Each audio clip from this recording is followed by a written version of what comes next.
2012 10. ayınca Nexan Şavkuna 13.800 pul birime film seyir etmekle en talelik doyum filmlerini satıma. Sediştirip baksanız boldu. 2012 10. ayınca kişke vırnalarını alısılar o 2000 pulga.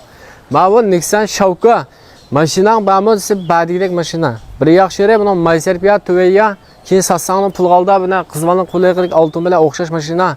Maşinanın rengin bek çıraylık, özün bek pakiz. Maşında vurup sokalgan, sudu qalgan, kesip uğulgan, motor körüpke içilga abal yok, köyün aldık müde pakiz. Elip satsanın boldu, eydi basanın boldu. İşkidin öl, kolxot cima baba. Benim kolxotlar bek kamış kayda. Mayser piyat bek tüven çıkıdı bunu ki, zızdan xot qaylığanda. Ama işte tıxım bek mayti disen boldu da, işte kolxotunu elip eydisen boldu da digerler. Uçurq sanıl boldu, pul ise 13.800 köy, bir köy kilişin baha yok. İşik barmak, işte xenişi, iPad, igram ba maşında, ma maşina tağı hem de 79 mandan yaptı, 79 mandan maşina valla. Motor körpke diben uskan bek bicirim.